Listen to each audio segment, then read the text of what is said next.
This week on Dadbods. 45% of first marriages fail, 60% of second marriages fail, 75% of third marriages fail.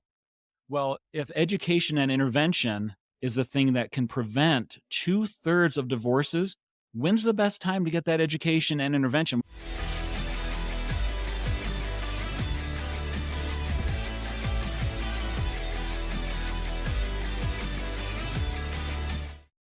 Welcome, everybody, to another edition of Three Dadbods with Brent, Carl, and our special guest, third Dadbod, Jonathan. Welcome, Jonathan. Thanks, man. Appreciate you guys having me. Hey, it's good to see you again, man. Glad to be in such illustrious Dadbod company here. We're the best. We're very, very Dadbodish. We'll put it that way. I do have to admit, though, I've been shedding my Dadbod, and I actually had a milestone today. Today was my 500th class from Orange Theory Fitness. So what? I will give them 100 shameless free plugs, but it has been a group of people, a community that have really worked for me. And that's the thing that I've really enjoyed. You know, I've done the Planet Fitness. I was bored to death. I'd do a set and I'd look on my phone and, stumble around and do another set. And then, this is a community that no matter who you are, no matter what your limits are, no matter what your goals are, they support you. And it's fantastic. They are the best group of people. I love going there every class. We get in there, we joke, we laugh, we push each other to the extreme. I just had a new guy in there today, just want to introduce myself to him. I'm like, hey, we all start from the first class. There's always a first class, so if you guys are ever interested in something in a good group and community to help you achieve what you want to do with your goals, I highly recommend contacting your local Orange Theory Fitness. That is a great endorsement. That's cool. They should give us a sponsorship. They really should. That was a great commercial. I'm actually doing that for my referrals so I can get $100 off each month. So, you mentioned Brent Whitley referred you from Three Dadbods. That's awesome. Awesome. That's awesome. So are you down a certain amount of pounds, or obviously this is clearly good for health and fitness? Is there also been a goal that you've been getting on? When I started, I was close to 300 pounds, and I got down to 220. I'm back up to 230. I'm that's impressive. Now taking part of it. It's called a transformation challenge. It's for the next 45 days, and I want to get back down to that 220 point. But health-wise, I've never been this healthy, and probably since I was in my teens, early 20s. That's impressive. Before I found out what beer was. I've got to get there. That's impressive. Shave that beard, you might lose 3 or 4 grams. Oh, this is a magnificent beer, though, Carl, and I've actually trimmed it. Well, hey, Jonathan. So Jonathan is an old friend of mine, and we used to live in the same neighborhood, right? Yeah, we did. A few years ago. Yeah, that's right. A few decades ago. A few millennia ago. Yeah, I remember when your family was really young. So you're married, father of 4. Father of 4. Tell us, you've got an amazing wife, and then your children's names, or do you want to do that? Yeah, 2 boys, 2 girls. The boys are on the outside, girls are on the inside, ages 22 to 29. My oldest is a writer like your daughter, and they just on their own ended up in the same writers group, and they're a good tight knit group of friends. And so they had their writers group meeting, as you know, just over at our house yesterday. Yeah. And you made cheese sandwiches for them, and I didn't get one. I know. I don't know what's going on. Your daughter didn't bring you one, so blame her, Yeah. Geez. Yeah. So, but no, it was fun. And it was, I've always loved when the kids were little or teenagers, I always told them, like, hey, anytime you guys want grilled cheese sandwiches or chocolate chip waffles, anytime up to midnight, I'll bust it out for you guys. So, and some of their friends would take advantage of that, and it was great. So I've always loved having a noisy house full of my kids and their friends. That's awesome. Yeah, we're empty nesters now. We're in that empty nest stage, and so it was kind of really nice to the kids. Adam said, "Oh, I don't want to," you're the Mindy and the rest of the guys in the writing group. Like, oh, we don't want to put your dad out. And I'm like, Adam was like, he loves this. He loves that crap. I love having people around and having, making the kids feel special and stuff, even if they're adult kids. Well, I guess That's that's awesome. why you went into the profession you're in. So you are a licensed marriage and family therapist in the state of Utah, Yes, sir. branded as a relationship strategist, right? Yep. And you have a website called RelateGreat.net. Yep. And you are the famous owner of the Chalk Bus, which is a Utah County thing. Yeah. If Yeah. you lived in Utah County, you've seen the Chalk Bus somewhere. Yeah. If you So go hashtag chalk bus, you'll see it all over Facebook and Instagram. Yeah. What is this chalk bus? Oh, the yeah. I chalk want to know Tell what the about it. chalk bus Yeah, is. All right. Jonathan. Okay. Well, the chalk bus, my friend, is a 1969 Volkswagen hippie bus that my wife and I picked up 30 years ago when we were first married in here in Provo, Utah. And I used to paint student apartments, and I had a little Honda Aero 80cc scooter that I carried all my paint gear going around all around Provo painting student apartments, and it was not the right vehicle for carrying a lot of 5-gallon buckets and paint poles and things like that strapped to it. And so my buddy found this on one of his delivery routes. He found this old 69 Volkswagen bus that was running, and got back then you can get them for fairly cheap, and fairly cheap back then was fairly expensive for us because we were poor college kids.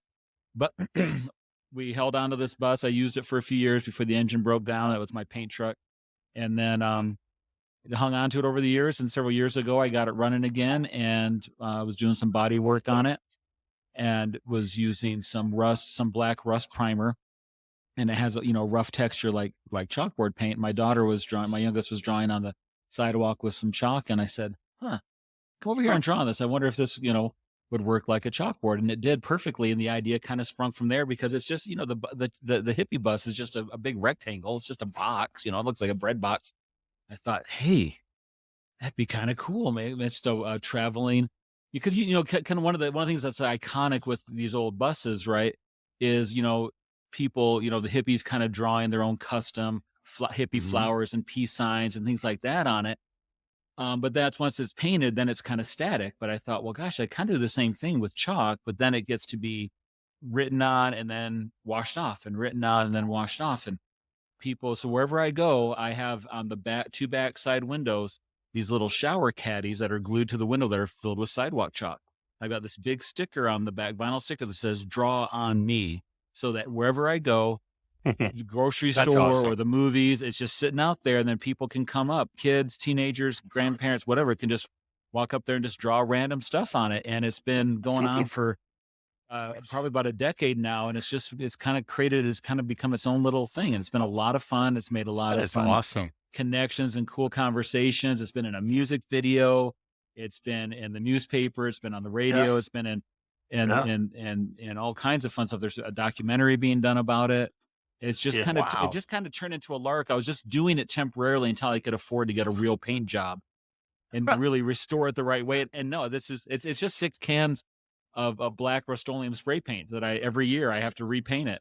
And and I'm never going to change it. It's this fun little thing. So that's the chalk bus, man. Yeah. That is so I've always cool. tried to ask you this question. What's the weirdest thing you've ever seen on your chalk bus? And then what's the most inspiring thing you've seen? Oh man, great question. I will Great tell you, question. there'd be People 6 words I would put. What? You don't want There would Brent be- next to your There chalk. would be 6 words. No, there would be 6 words. It would say, "Get out of the left lane."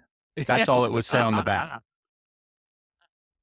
Yeah, I'll tell you, that is not a vehicle you want in the left lane, man. That is a solid 60 miles an hour with the wind at my back, on a good day, downhill. And that is not a vehicle you want to drive in if you're in a hurry, or if you're impatient. But no, people, funny thing is, you said, what's the worst thing that's been on it? People used to say, when I first started it, they're like, oh man, you shouldn't do that, because these old vintage vehicles, you got to keep like precious, right? Don't let, look, don't touch. The chalk bus is look, touch, draw on it, interact with it, be a part of it, have a moment with it that you get to have, and you can take pictures by and do your own thing. And of course, the natural fear is that people are like, well, people are going to draw all kinds of things on it, penises and boobs and F words and things like that. We were Honestly, but well, you guys probably would, miscreants like you guys would, I'd have to be monitoring like crazy. But so whenever I come out like the grocery store, I'll do a quick 360 walk around and take pictures of what everybody drew on there. But you know how often I have to erase stuff, bad stuff on there or inappropriate, because it's like a family show, basically. Yeah. Yeah. I mean, maybe once a year. That's Out of cool. all the times I mean, it's really, I think most people kind of get it. They kind of get, hey, this is cool. Be cool with it. And Mhm. so, but the most inspiring thing, well, the coolest thing, then I'll tell you the most inspiring. The coolest thing is my niece, Sage Sagers. She's this amazing artist, and she will do she'll take a whole week Hmm. for like Chalk the Block, those chalk art events, Chalk the Block down in the Riverwoods in Provo, Utah. She will take a whole week, and with those fine pastel chalks, she will do a full 360 mural Oh, around it. It takes her really? probably 40 plus hours to do that. Holy Wow. cow. And 360 around the yeah, van. all around it. And I've got, if you Wow. go on my website, if you go to relategreat.net/chalk bus, you'll see all these great things on there. And it's just the most beautiful things. And she's done 6 of them over the past 7 years. And they're just breathtakingly beautiful and whatnot. But as far as the most inspiring thing that's ever been on it, generally when you take the chalk bus out, people will draw on it, and then eventually there's no space left, so people will draw over whatever's there, and which is fine. And if it's left out for a long time, it's hard to read anything because it's just so filled up. Especially if you're at like an event. If I take it somewhere at an event where it's not just people passing by in the grocery store, but like an event where there's just tons of people, it'll just get filled up and just be a mess. Well, a few years ago, I took it to the American Suicide Prevention Association, or whatever their name is. I'm getting them wrong right now. But they have a suicide prevention walk each year to raise awareness and funds for suicide prevention and intervention, which is a cause that's near and dear to my heart as a mental health therapist. And everybody was drawing on it. They were drawing memories of someone they've lost, or how much we miss you, we love you, or messages of encouragement to people who are struggling. Hang in there, it gets better. And what was really cool about it is it got all filled up, but not one person drew over anybody else's message. Right. I've never seen it. It was this unspoken rule of, I'm not going to cross anybody else's line. Wow. And it was, so besides That's all the cool. inspiring messages, just kind of the feeling of just this shared, almost sacred experience of respect, that this is like a memoriam that people were making. You know, it was kind of cool. I've never seen anything like it before or since. So it's kind of turned into almost a therapy device or tool for your practice in a way. It has. I really, I kind of thought it might be like a kind of a cool marketing thing, but it hasn't really done much for my marketing for my business per se, but it really fits with what Relate Great is all about. What everything I do in my life is about, when I got into this in the first place, I want people to have, great relationships, about connections. And we as humans are wired for connection. And there's so much in society that creates disconnection. Right. Mm-hmm. And you think about I mean, obviously if the three of us, if we didn't know each other and we were passing on the street, we wouldn't stop and talk to each other. But if I had a dog, I don't even talk to him, and I know him. Hey, well, that's probably why you don't talk to him, because you know him so well. I see Brent's call and I just hit forward. Experience, you learn from experience. That's wise. Yeah. He just wants to tell me how BYU sucks and used to it. So, well, there's truth to it. And I am BYU alumni. So, we gotta but I mean, it's like if I were to see you guys and I had my kids with me or something, and you had a dog, we could immediately stop and bond and connect as humans through that dog. Right. Or someone's holding a kid, you can stop to, and say, oh, hey, what a beautiful baby you have there. We can connect through those things. But normally we would just kind of, not make eye contact, or maybe do maybe a nod and pass by. The chalk bus, everyone's drawn to it. People, they want to come up and tell the story of, oh my gosh, I've always wanted one of those, or my granddad used to have one of those, or we used to have one of those when we were growing up, or we had a bug or whatever. Or I just think it's just a cool thing. And people start talking and you start connecting. And all of a sudden it's just one of those, it's just another excuse to connect human to human, which we just need so much more of in the world. But we live in It's world true. where we're just kind of all isolated and people are And they enemies. want to And isolate us. yeah, I yeah, really admire that. Carl and I have often talked about, the simple way of just how a smile and a good morning can change somebody's attitude. Something just as right. simple as that. And so Simple. to have something like you have, something where you could put a positive message out or draw a funny picture, or you're drawing people away from the conundrum of what we're fed with 24 hours a day of Right. all this negativity over and over and over. And I Yeah, bet that those messages from the people from that group, I bet they were incredibly inspirational, they really heart were. wrenching, and something that you could read and really sit back and make yourself better, if you would, because like, Totally. I don't know if Carl's told you, but I have a Facebook page, and every day I post something funny on there. I've done it for Nice. 8, 9 years. And the only reason, and some of the stuff is goofy, some of it's dorky, whatever, but it's just to put a smile on somebody's face. If you wake up in the morning, you're feeling crappy, you had a bad night, maybe you lost your job, maybe you've lost a loved one, but Hmm. just a little laugh in your life to Right. give just a moment of happiness, and maybe it changes somebody's thoughts who were going in a negative direction, You like, never know. God, Yeah. that's just funny as shit right there, and flip a Yeah. whole other direction. That's what I hated about masks.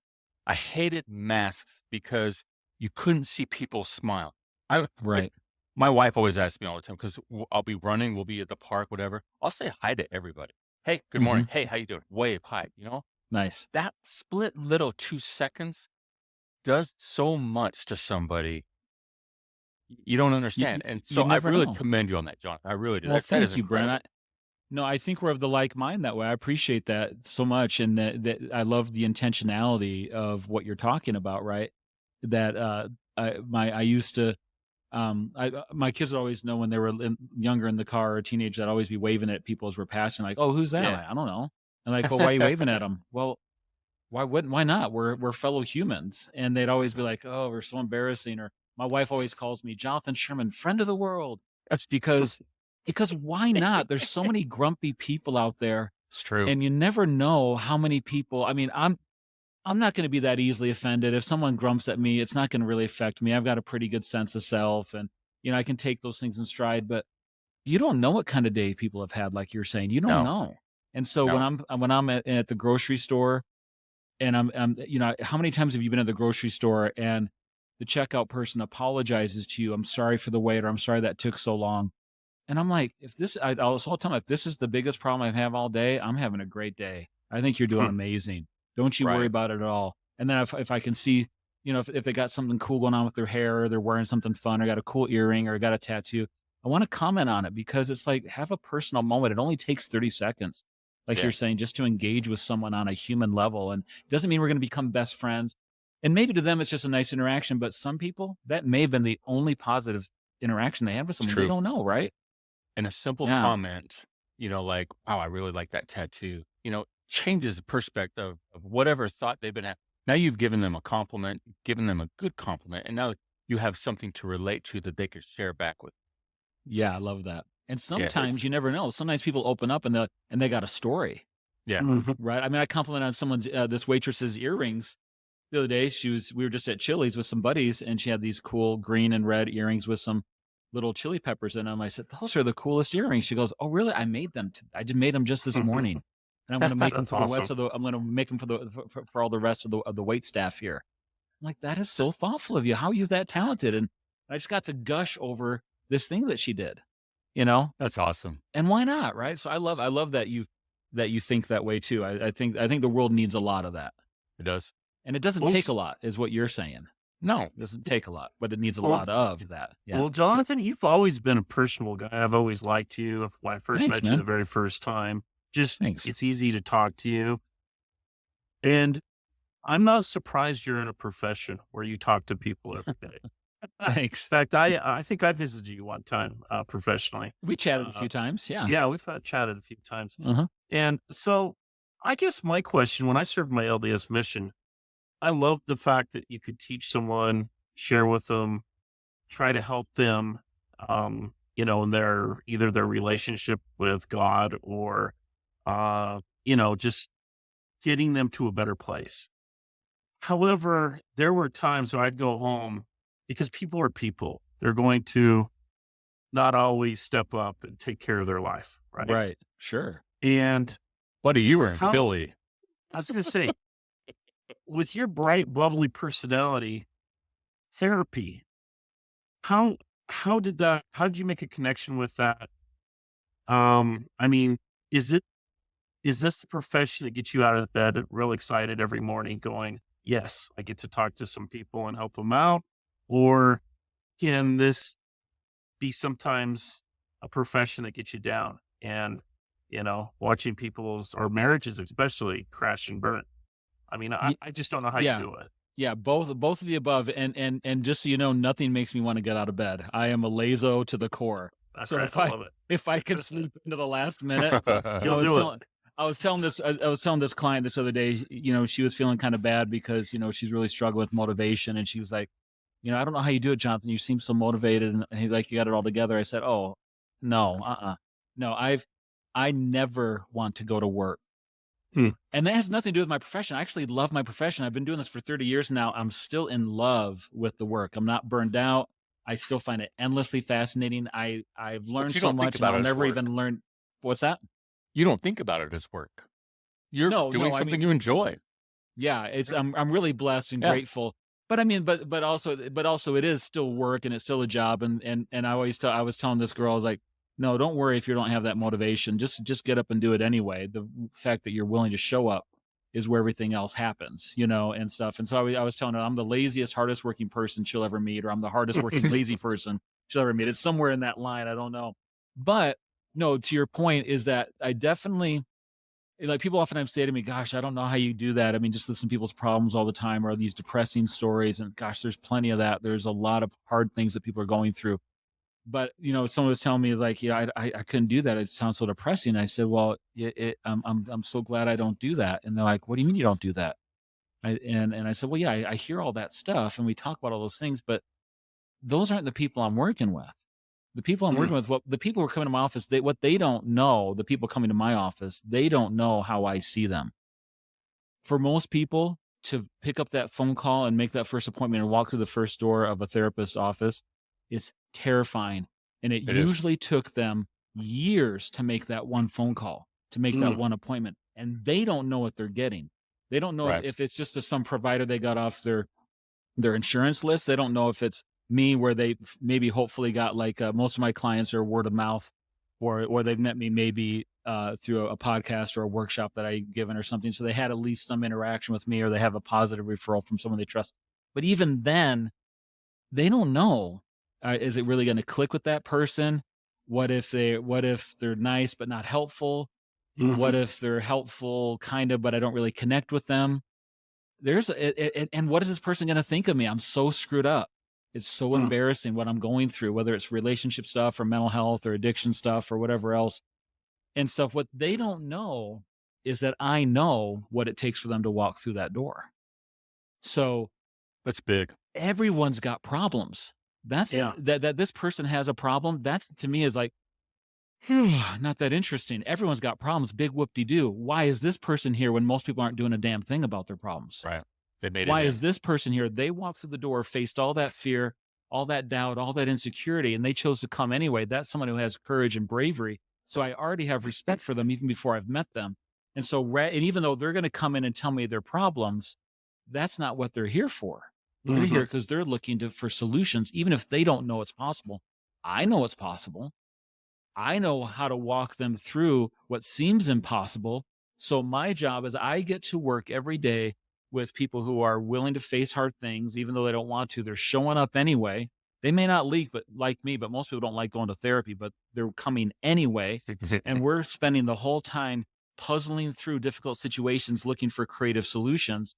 And that the vast majority of the time, people are walking out of the door feeling a bit more hopeful, or feeling there's a path that they can go. Maybe they heard something they've never heard before. And so 9 times out of 10, even if it might have been mentally and emotionally draining, 9 times out of 10, when they're gone, I'm like, yeah, Mm. yeah, Yeah.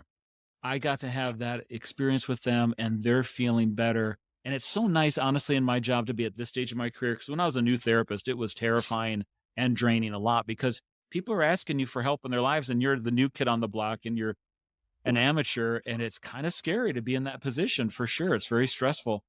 But at this stage, not that I know everything, but yeah, I've got a lot of, Understood. experience in a lot of different Yeah. settings. So to be able to not only have the confidence for myself, but to give that confidence to someone who's not feeling confident is definitely a special joy. That's Definitely. I had a terrible experience with the marriage counseling. It's Oh, absolutely no. terrible. Oh, it Really? was. It There's was a lot of good and bad out there, was- unfortunately. And like you said, that first step, my wife wanted us to do it. It was about 8 years ago. We were going through Yeah. some problems. Like everybody has, Right. nobody has a perfect way marriage. So No. listener, when you're listening and you're having those, everybody goes through it. Absolutely. Really do. Amen. Even the And marriage so- therapist. Yep. I finally agreed to go into this office, and I'm the type of person where I sense tones in Mhm. people, and if I feel like I'm being backed into a corner, I will attack. It's just the way I am. Right. Always been like that. Right. Carl can relate. I've attacked him 100 times. He comes back for more. I come back. I can attack too. So I think That's we're why I in love my buddy. It's why I love my Yeah. buddy, because he understands awesome. me like nobody else does. So That's awesome. we go into this small room, and I already don't like his body actions and his tones. It's like, oh, it's so nice to see, and it just is like clenching because Yeah. like for me, I sense weakness is Uh-huh. what I'm fake sensing. sincerity too. Absolutely. Or And fake. so, we're talking and he's telling me how I need to be more communicative, and like everything is on me, I feel like, and I'm slowly growing and growing and growing Oh, I with totally know rage. this. And Yeah. and finally he starts telling this story about, my wife and I have this garden, and she started planting these strawberries that were in the garden. And I was like, sweetheart, you don't want to plant the strawberries in that spot of the garden. I lost it. And I stood up and I go, buddy, I don't give a fuck about you and your goddamn garden. Fuck you. Fuck you. I'm out of here. And I walked out. Like I left. Oh my! And I Tracy's running, my wife's running after me like, Brent, stop, are you okay? I'm like, I am not going back to that guy ever. That's So, awesome. Well, that's a good question, Jonathan. How many people like Brent get asked to come to a therapy session without really much preparation Oh my and feel gosh. ambushed Yeah. because because I could see it because I'd be I like, get the feeling, well, Jonathan, that you therapist is on their sense. side. Yeah. I get a feeling that you have a good perception of when they come, how to Thanks. go with the feeling, the mode, I get that just in talking to you from Well, the last thank you, few man. short That means minutes a lot here. actually means a lot coming from someone like you because you're the kind of guy that I like to hit. Not like hit with that, but I like to It's been a lot of people have said that. I just want to choke the guy. But I want to hit what that guy needs because absolutely right. Like you said, a lot of guys aren't given that preparation and therapy is traditionally not guy friendly. And I could go on No. and on I could do a whole podcast just on this one topic. So that someone like you is picking up on that you feel like I would get it. That means a lot because I really have thought about this a lot because I think for just generally speaking, not to say all women are this way and all men are that way, but generally speaking, therapy's a natural environment for women who communicate gonna and talk a lot ask. about their feelings and will verbally process a lot and relationally process with another person to problem Right. solve and to figure things out. So it's a natural environment, but unless obviously for you guys who are, maybe more communicative or maybe more aware with your emotions, things like that, and you guys are good buddies and you talk about a lot of things, but typically in guy culture, you don't sit across from another guy and say, you know what, this is where I'm failing. Apparently Right. I can't even get, I can't even make my marriage work. let me share all my weaknesses with another man. Exactly. Oh, hell And I no. think that's it That right is not there. going to happen. Sharing your faults with a complete stranger. So with a No, complete yeah. stranger, no, that is not guy culture. We're not going to do that. And so you have to really figure out what is going to make, like you said, picking up on tones. You got to read, where's this guy coming from? What's his language? What's his world? Because when I'm working with a couple, I am not trying to win the woman over. 9 times out of 10 in marriage counseling, you've got the dragger and the draggee. You've got the and usually it's the woman who's dragging in the husband. And so she's already bought into therapy. I'm not going to try to sell to her, even though I'm going to try to create a good relationship with her too. He's the guy I want to hit. He's the guy that I want to connect with. He's the one that I want to figure out what makes him tick, what's important to him. I need to enter his world, not try to get him to enter the therapy world, not try to get him to think like the therapist. I need to find out, what I don't know, whether it's sports, business analogies, car analogies, whatever it is that his world is. I want to figure out how to get into that. Not just so that we can have a relationship of trust, because I'm just honestly really interested in people. And you don't get to know people by telling them about you. You get to know people by really entering their world. When in Rome, do as the Romans do. Right. And stuff. So yeah, I always ask, just, whenever I'm working with guys and women too, I'll ask every client this, but especially guys I'm paying close attention. I'll say, did you ever have any previous counseling? And if they did, what did you like about it? What did you not like about it? Because if they like something, that'll save me some time. I want to build off of what's already working. But also, if they had an experience like that, that's given me tons of information to tell me what makes this guy tick, like for Brent, and also what he hates. You just gave me, as the new therapist, you gave me a tutorial. Do this, don't do that.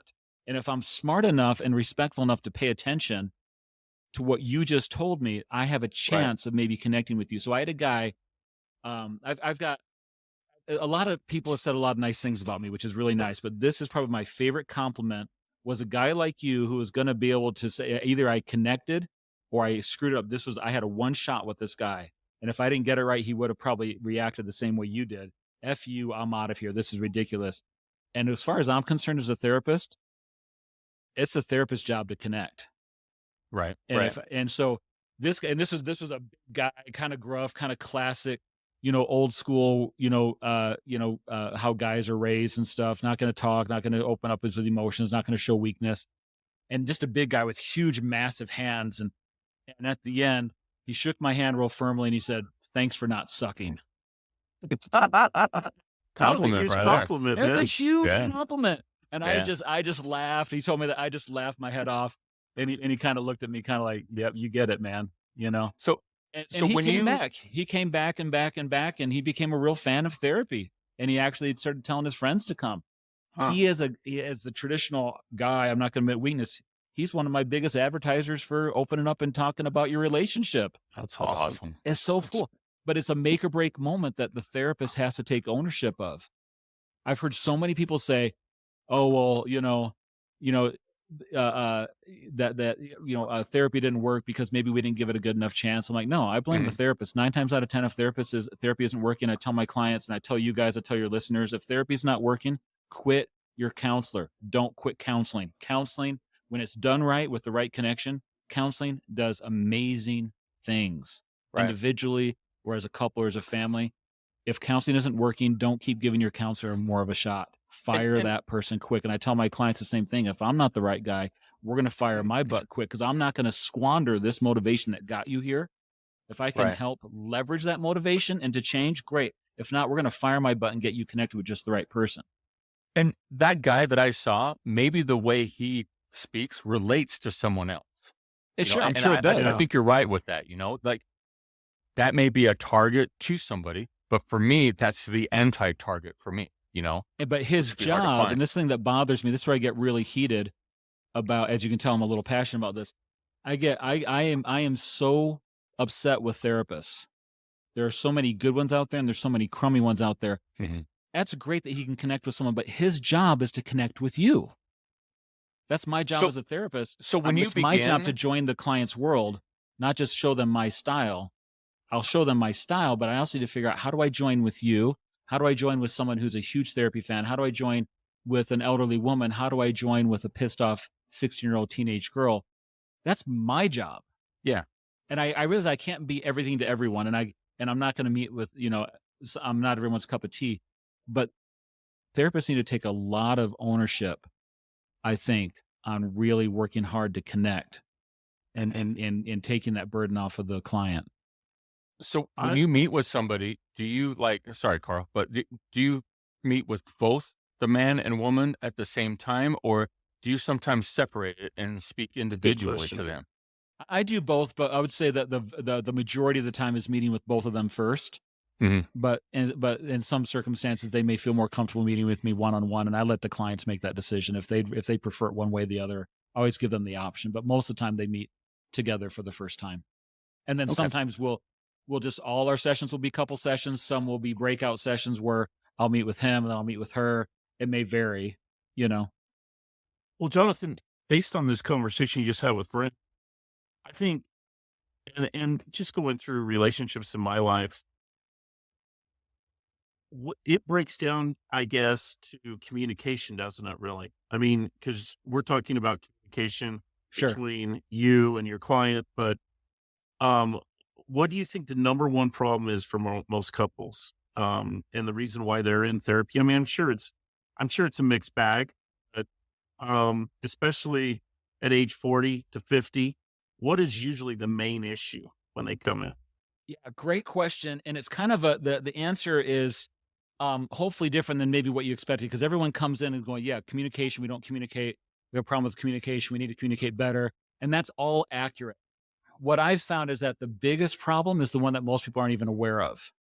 Because here's the thing is that most people are asking 4 wrong questions that sound like good questions. But if we're asking the wrong questions and we don't know that the wrong questions, we're going to keep getting the wrong answers.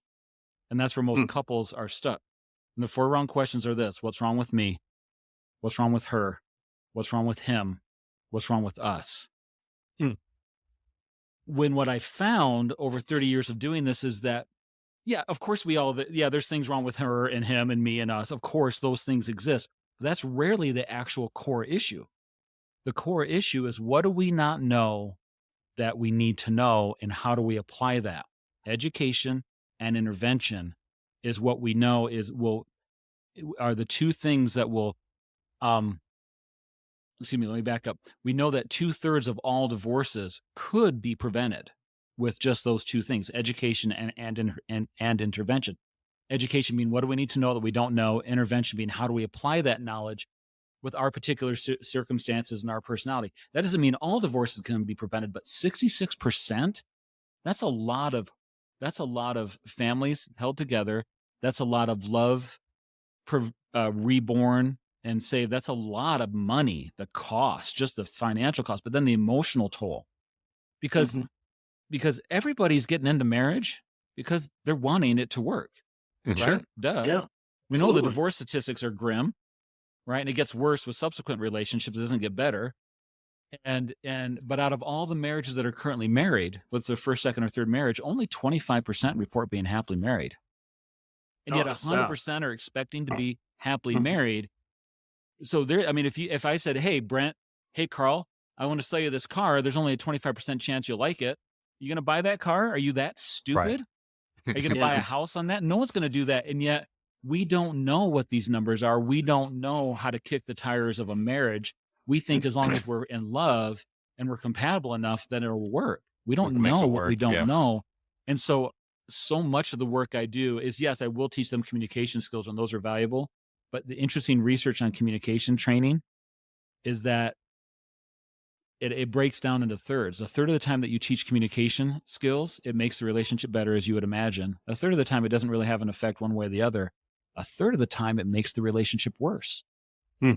Learning good communication skills makes it worse, because all the communication skills are just that. They're just skills. They're just tools. A hammer can build, a hammer can break. People can manipulate the skill too to make the other That's what they end person. up doing. So if your intention is understanding and improving the relationship, then those communication skills will work based on that intention. If your intention is to manipulate, like you're saying, or to win, or to dominate or control, then that will make the relationship worse. And so it's not just learning more communication, although that's always a good thing, but that's rarely the actual core issue. It's needing to replace misinformation with good information, because we don't teach emotions in relationships in any systematic way in our culture. And what we usually teach is not only wrong, it's toxic, it's ineffective, it doesn't work. And yet, the three of us, well, you guys probably studied math together because you guys are really old friends. But I mean, if I were to say to you right now, 5 times 5 equals 25, we're all going to agree. We all had the same math training.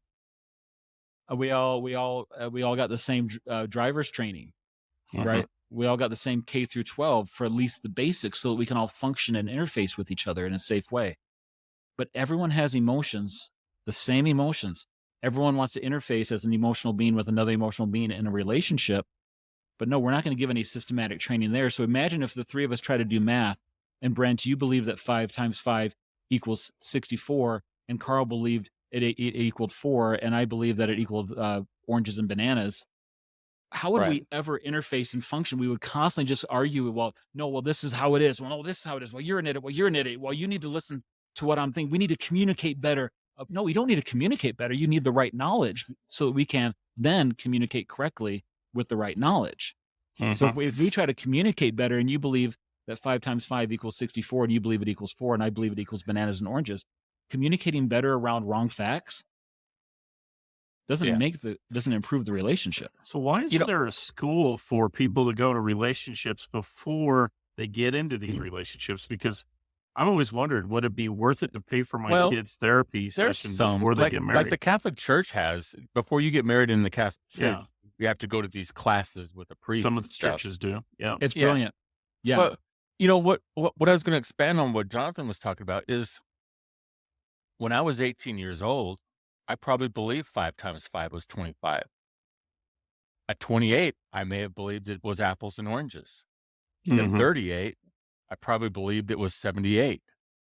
And so how much of it is when I met my wife 35 years ago at 18 years old, when I turned 28, I'm a complete different person than I was at 18. I'm not that same person. And when I'm at 48 and today, I'm definitely not the same person that I was at 28 and an 18. Sure. Right. And maybe I'm just that big of an asshole that she doesn't like me anymore anyway. But some of that is we change as we progress in life, as we gain knowledge, as we do things, and like you said, maybe marriage isn't for everybody, and maybe you've changed that much that it's just not that click for you, that it's not going to work. Right. How do you relate or realize that?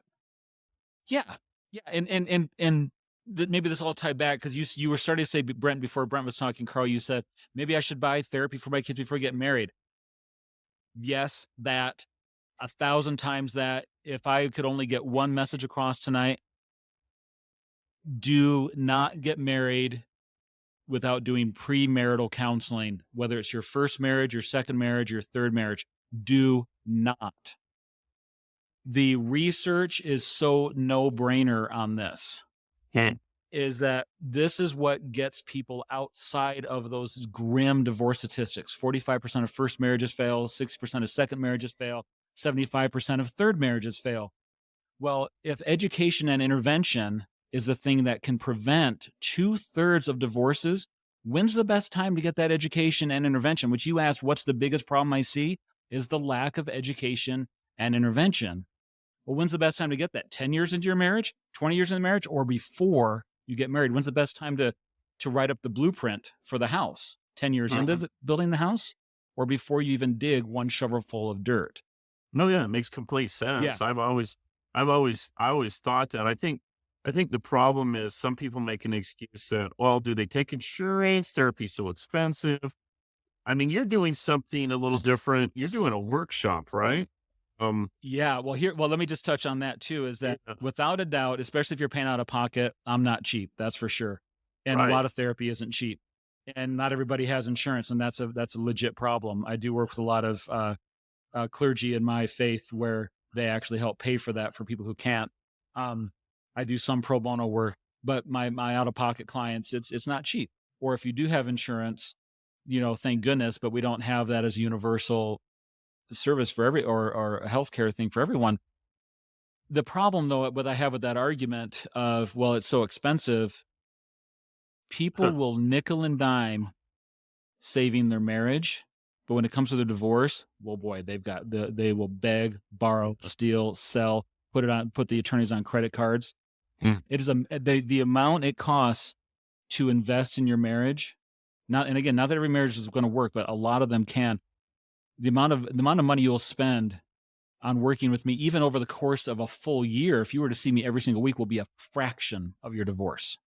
And so I had a buddy once, a case in point, a buddy once who, fortunately, he finally agreed to go to counseling, and he really needed to. And I was following up with him and say, "Hey, how's it going?" And he goes, "Oh, it's actually, is it a good fit? The person you're working with?" "Yeah, I feel like he's actually been helping us, and it's been good." "Oh, I'm so glad to hear that. I'm glad to hear that." I said, "I'm curious, how much does he cost?" He goes, "I don't know. The insurance covers, we just have a $20 copay." I'm like, "Oh, that's great." He goes, "Yeah, if it wasn't for that, I don't think we'd be going." And I'm like, "What do you mean you wouldn't be going?" Yeah. He goes, "Well, it's just so expensive." And I said, "You've got to be kidding me. How many sets of golf clubs do you have? How often are you going to play golf? How many sets of skis do you have? Tell me about those four-runners you have and this amazing new truck. You have just made a really clear message that your entertainment and fun is worth this amount of measurable dollars. Your marriage is worth $20 a week." Wow. I can agree That with is a that, though. powerful message. Now, I realize not everybody has those resources, but he had the resources, and his allocation was on his interests. Yeah, I can see that. So it's an amazing message to send. Well, here's an interesting scenario. I wanted to bring it up because it's personal. I just started dating this girl. Cool. Long distance. Yeah. Brent knows about her. The Monticello girl, Brenda. She's a nice lady. Hey, Carl, Nice. give the $20 copay first before this. This is counseling. Yeah, right yeah. here. This Okay. is Well, this this is billable hours right here. Well, she's been through a lot. I won't go into too much detail, but sure, of she's course. been in some abusive relationships. Nicest lady in the world. One Nice. thing though, after we started dating, at first you have the infatuation period. We went on this long kind of break because it just wasn't financially feasible to come visit her. And she got very nervous because she thought I was gonna fall out of love with her in that month. And anyway, we got into some circular conversations that just made it worse and worse, right? Yeah, sure. And she felt like I wasn't listening to her. I felt like she wasn't listening to me. I even broke it off with her 1st of January, just because I'm thinking, man, I don't know if I'm the right person for her. Maybe she's not the right person for me. To her credit, she came and visited me just a couple weeks ago. We sat down and talked in person, which is a lot better than on the phone. Oh my gosh, that's great. Yeah. And so we're making another go of it, but I can really see where, because of past experiences with other relationships, because of parents, the way you grew up, right? These all kind of make us into who we are. Right. And so I guess my question is, I mean, would one series of workshops or one, because you're, like you said, it does cost a little money to do this. How long should someone go through therapy before they know they're healed? I mean, that's a question that you really, I guess you got to throw out there. That's a loaded question right there. How many, Brent, this was before we got on the recording. Brent was sharing his fitness journey. Yeah. And you just proudly, rightfully so, after a lot of accomplishment, you just proudly said that you're on you're reaching, or you reached your 500th class at Orange Theory. Wow. Have you really? Has anybody ever said to you, 500, isn't that excessive? Aren't you getting too dependent on that? Shouldn't you be able to do that on your own? That's really ridiculous. That's too much money. But I'll tell you, everybody's like, oh gosh, how long is this going to take? People ask me that all the time. How long is our marital or our mental health fitness going to take? Maybe I can invest 6 or 12 sessions. You tell me, Brent, how effective 6 or 12 trips to Orange Theory would have been in your success journey. It depends on if that's your goal. If your goal is to hit 6 classes and then that's it and you're done, boom, But I don't think in a relationship or something like that, in an extended overall success? Absolutely not. Absolutely not, because I don't know anybody when we have, like you were saying, Carl, is that we certainly develop our personality and our styles and our life experiences from a hodgepodge of maybe a good child, a good family we grew up in, maybe a terrible one, maybe abuse, maybe abundance, maybe all kinds of good or bad experiences, but nothing systematic, nothing universal. And so but we spend a lot of time doing that, and then we try to meet and then just try to think if we love each other enough and we're good enough people that it'll just mesh. Mhm. There's no Right. logic to that. And that's one reason why, like in our careers, we spend at least, if you had a college education or if you were in a trade, you spend at least 4 years or more It's true. training to have skill sets and knowledge specific to that profession. If you're in a trade, you work for years as an apprentice and a journeyman and before you become a master. And because that's a logical expectation that very few major transformations or major knowledge acquisitions is going to occur in 6 or 12 hours.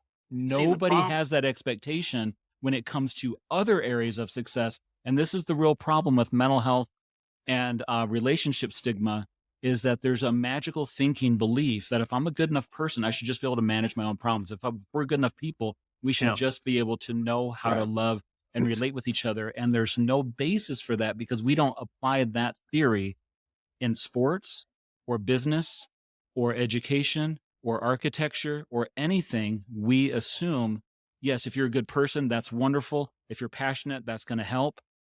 But I don't really care how good of a person you are or how much you love what you do. Are you good at it? Do you know Well, what you're doing? Are you skilled and are you trained? Yes Well, or no? and, well, and think That with your about it. question, requires Carl, Yeah. like What?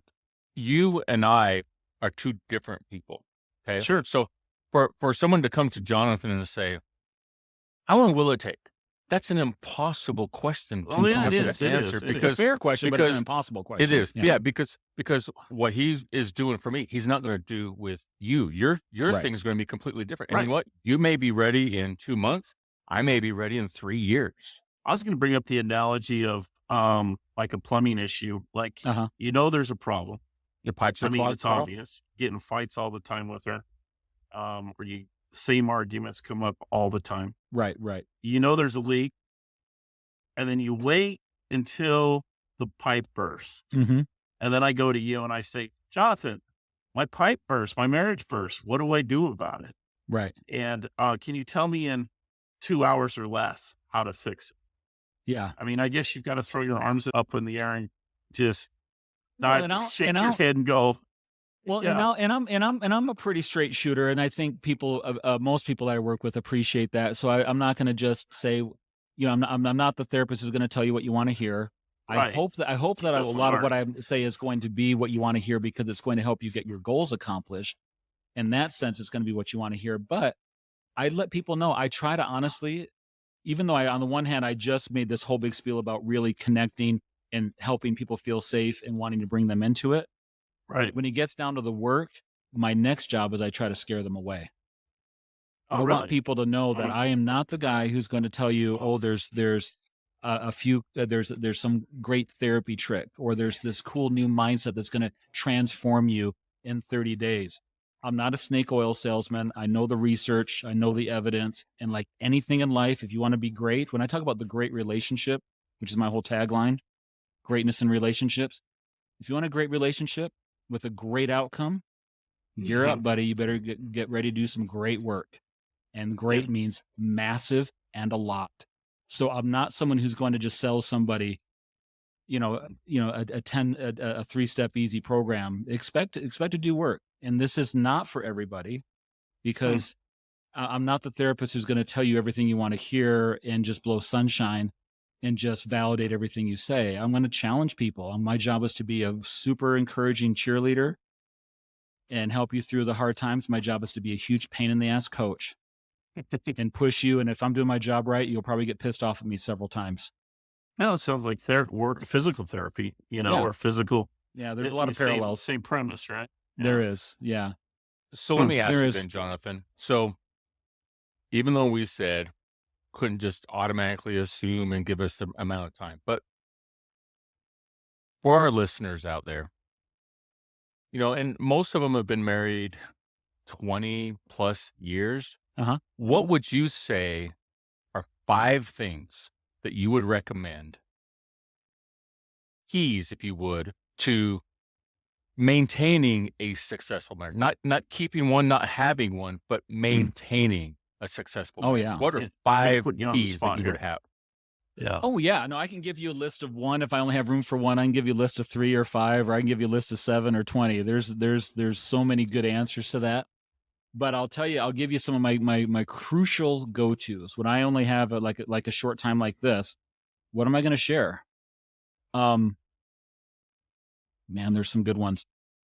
Without a doubt, dating is so talked about and so underutilized.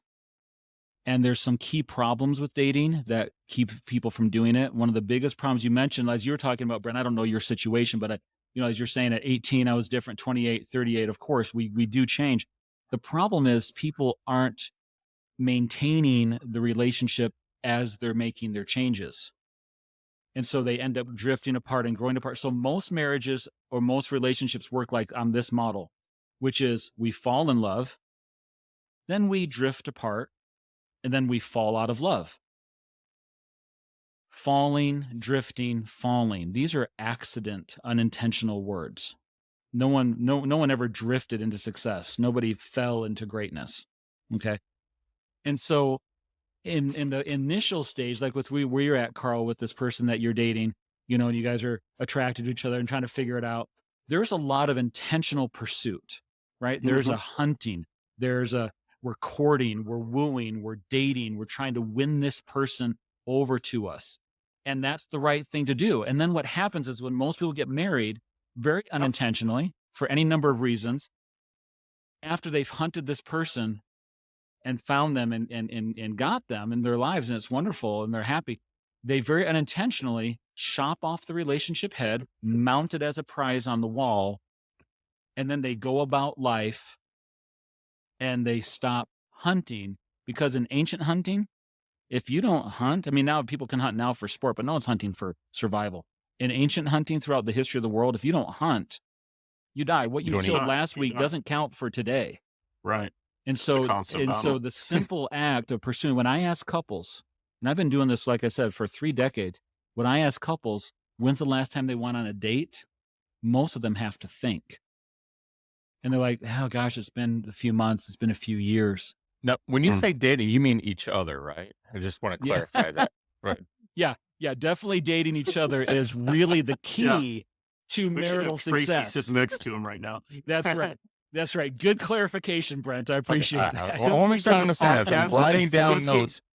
Take girls on dates, and that's not it. So I have to readjust that here.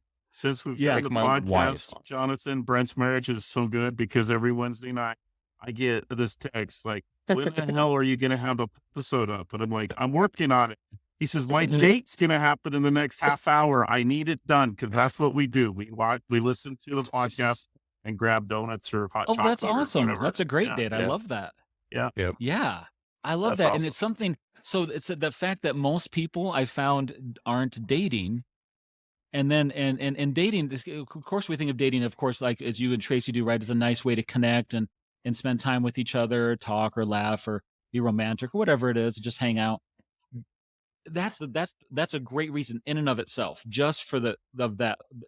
But underneath that is a very unromantic word, which is maintenance. Mm-hmm. Nothing in life self-maintains. Cars don't self-fill with gas. Lawns don't self-mow. Toilets don't self-clean.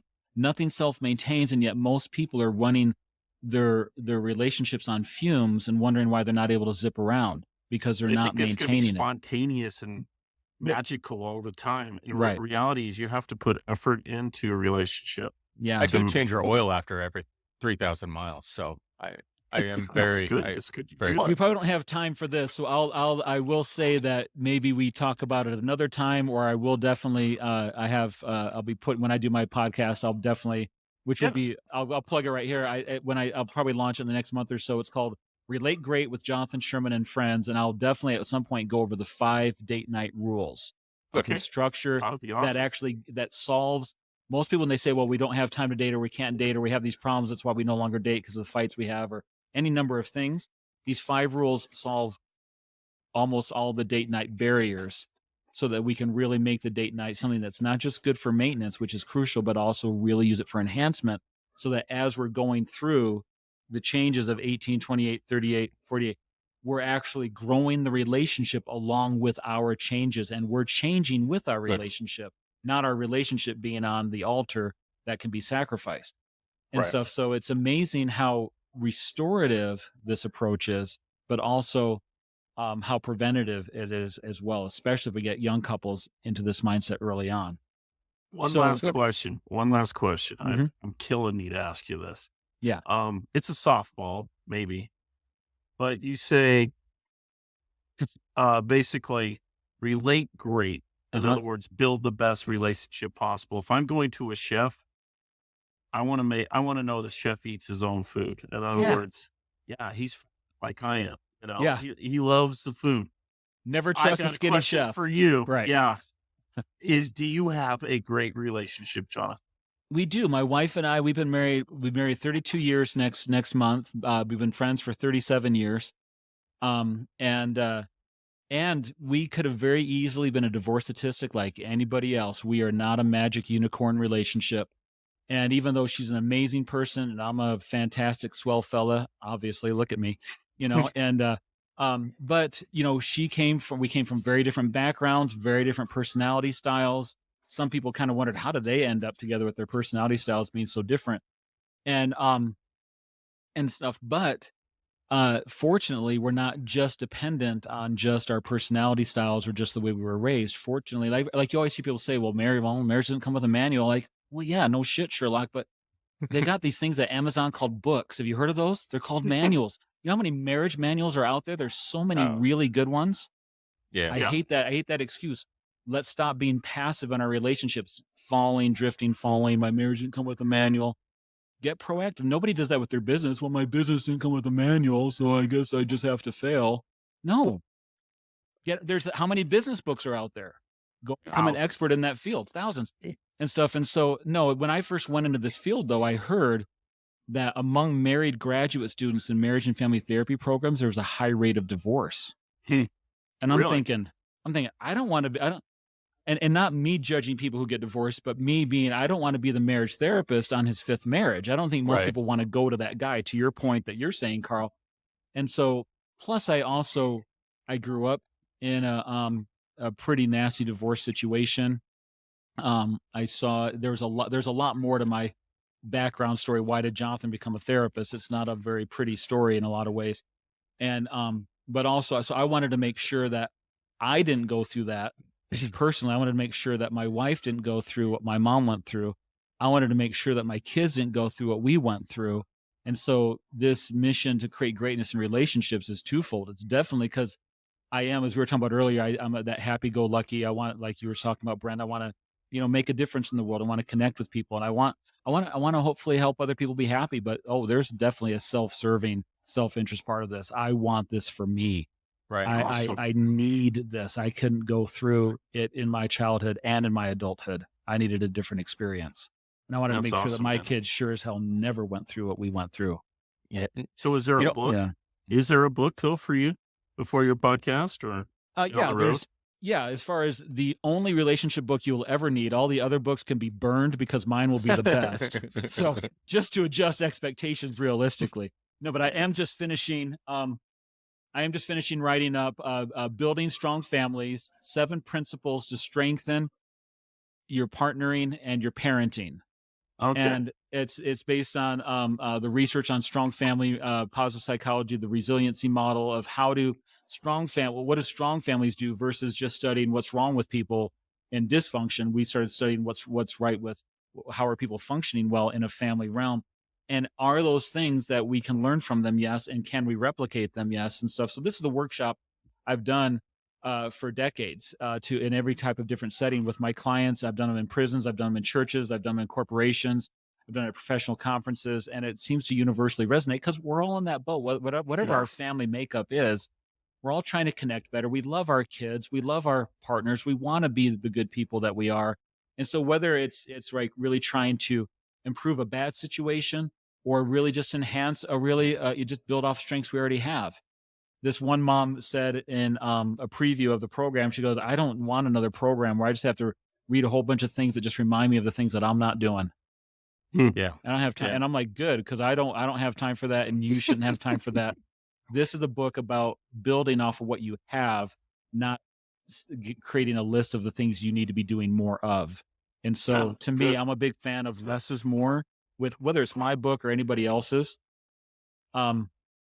Take a few things and run with it. Throw the rest out. Creating a little changes well is better than creating a lot of change poorly and stuff. And so anyway, but this book will be launching hopefully in the next month, and it'll be also, if people are interested, they can go to relategreat.net/strong fam.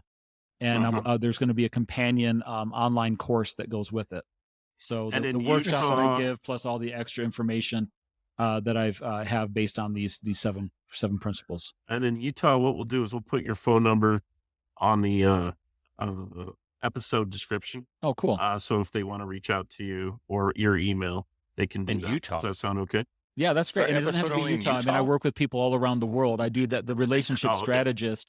Now you can do everything on Zoom now, can't you? Right. Yes. I've got clients all over the world. Is our podcast I do those through relationship consulting. I don't do therapy with people outside of there, but I can definitely give people all kinds of advice and guidance around the world that way. Brent, I'm sorry. I think you said something, man. I think. Oh, no, I just say, is our podcast only in me. Utah? No, he's just not kidding me. Mr. Well, Iran. I was assuming because of the licensing that you can't just go anywhere. So nope, you're right. You're absolutely right. And so I can only do therapy within the state you're licensed in. That's right. Yeah. You know, I had an interesting thought though, and it kind of went back to what we were talking about at the very beginning of the podcast, because I imagine people who did marriage therapy back when my parents were younger had a completely different realm of what they would talk about, because the noise wasn't as loud then as it is today.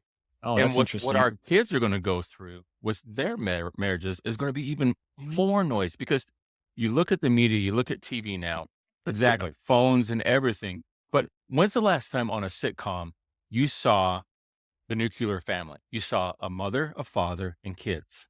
Oh, yeah. When's the last time on this sitcom you saw that? Right. You don't see that anymore. You do not see that. And 30% of the children now identify as LGBTQ plus. I mean, it's dynamics is going to be just different. So it's pulling those strings harder and harder and further and further. You know, in the 50s and in the 40s, we didn't have these kind of issues that we're dealing with today in 2024. It's a different landscape. 2044, Matt, oh my goodness. It'll be a different landscape. Yeah. Completely different.